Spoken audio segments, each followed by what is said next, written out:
splicing the rod, the process is very much the same. What I'm going to demonstrate is splicing, but you would prepare the rod in much the same way for either splicing or end ferrule replacement.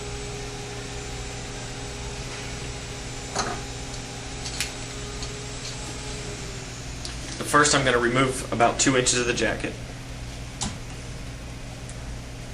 using a pipe cutter. You can use a sharp knife for this, but I find a pipe cutter works a little better, a little more consistent.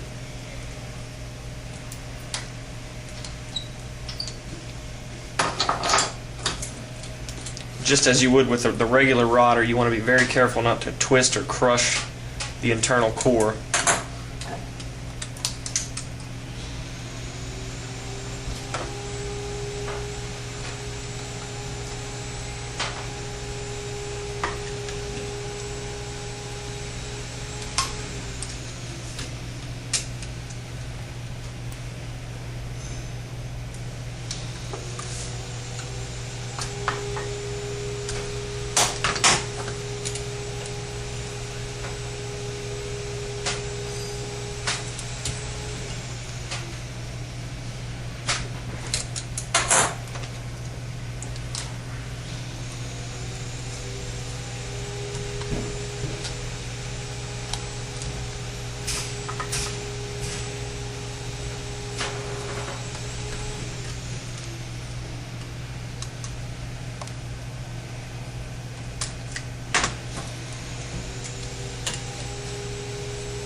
Okay, next what we want to do is cut away the fiberglass core rod to expose the copper wire underneath. First I like to use the pipe cutter again just to score a line, a guideline, so I know where to start cutting. About 1 inch from the edge of the jacket. I'm just scoring a line, just a mark to start with. And then I find using a fine-tooth hacksaw blade works well to cut through the fiberglass. A sharp knife works as well, but this is just a little bit easier. So what you want to do is saw down gradually through the fiberglass without touching the copper wire. You don't want to cut into the wire, you don't want to break the wire. And just work your way around.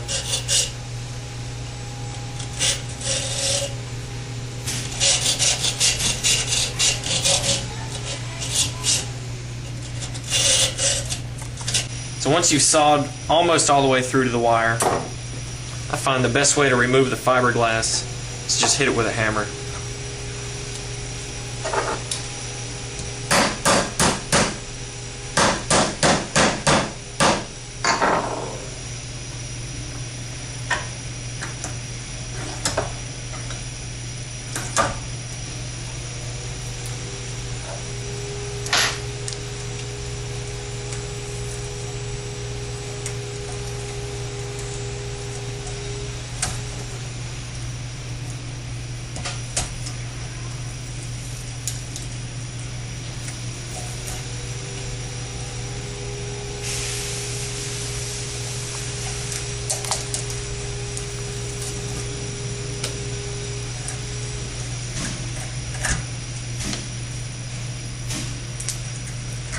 And just strip away the remaining fibers around the copper wire.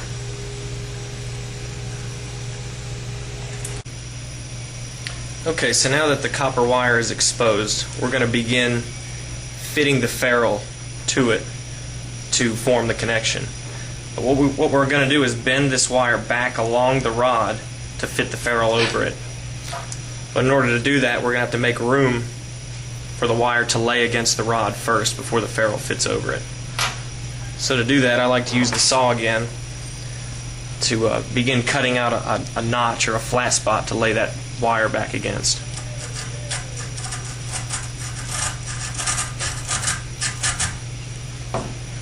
Just use a knife to skin that away.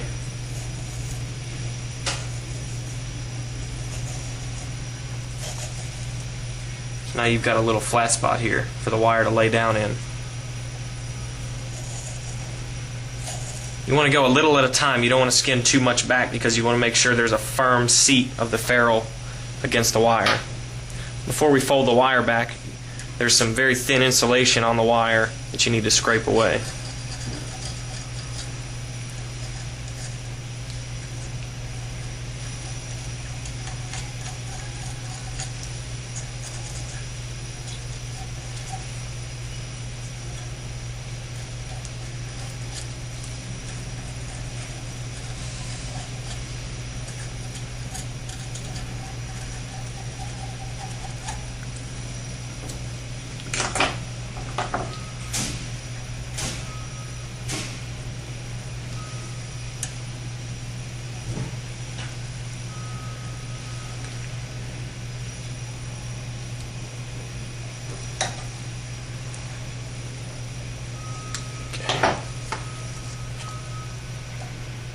Trim off the excess wire. We're going to do a test fit to make sure that this copper wire and the rod fits very snugly inside the ferrule. It's very important that you have a firm contact from the wire to the inside of the ferrule. So we just want to see if that's going to fit. You can see it's very snug going on. That's what we want. That ensures you've got a firm connection. So once we know we've got a firm connection, we'll clean it of any debris and begin applying our adhesive.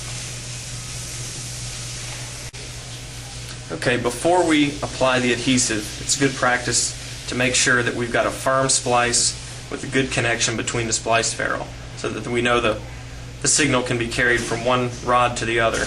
So to do that, we're going to dry fit the splice fitting on one end. And I've got the opposite end of the rod already prepared. We're going to dry fit that as well. We're going to use a digital multimeter to check the continuity to make sure that the path is continuous all the way through. This being a demonstration, I've got two short pieces of rod here. In actuality, you would need to probe the end fitting that's attached to the reel of your rodder. With one probe attached there and the other probe you'd attach at the opposite fitting on the opposite rod that's being repaired. So I'm just going to do this by directly touching the wire for this demonstration.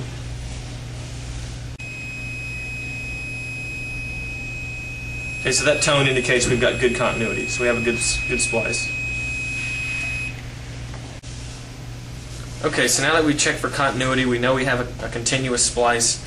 We're ready to apply the adhesive, repair the rod. First, always clean your rod of any debris with alcohol swab, acetone, any kind of solvent.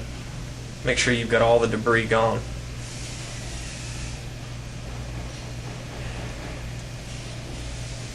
And give that some time to evaporate. Before we apply the adhesive, we're going to slide this piece of adhesive shrink tubing over the rod and just get that on and out of the way before we glue it all together so we know it's there and ready to be slid into place and secured once the bond is complete.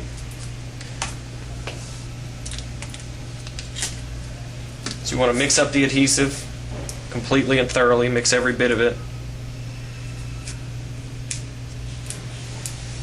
Apply that to each rod.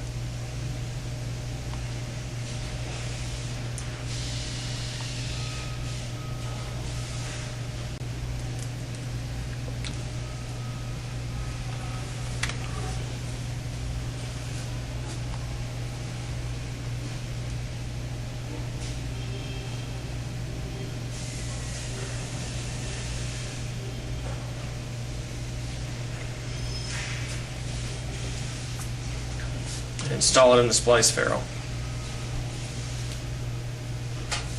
Make sure the splice is fully inserted so that the jacket of the rod goes inside the counterbore.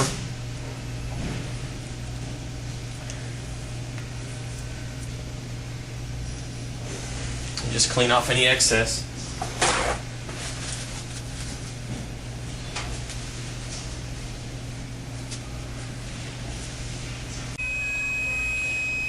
Okay, so once we've got the splice ferrule installed, we want to check it again for continuity. The tone means we've got a good splice, which we verified before, but we're just double checking.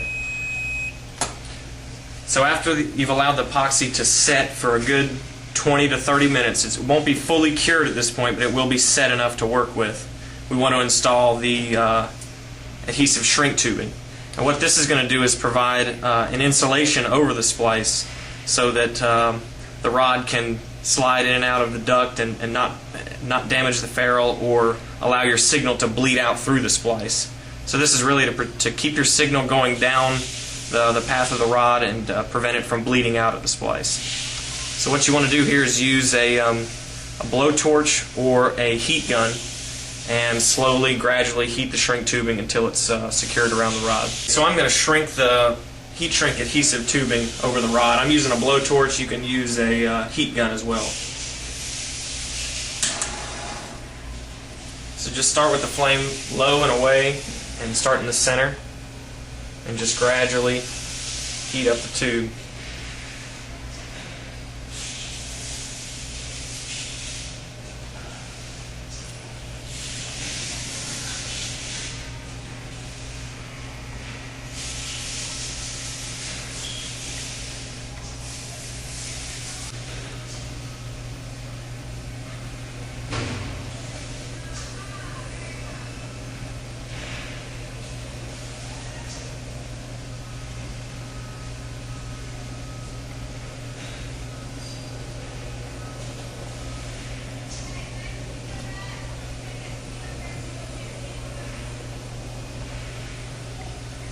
Okay, so the heat shrink is applied. It's shrunk all the way down around the rod. We're going to check it for continuity one more time.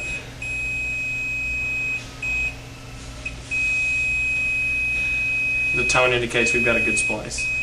You want to allow this to cure completely for 24 hours before you use it. The epoxy inside needs a full 24 hours to completely cure.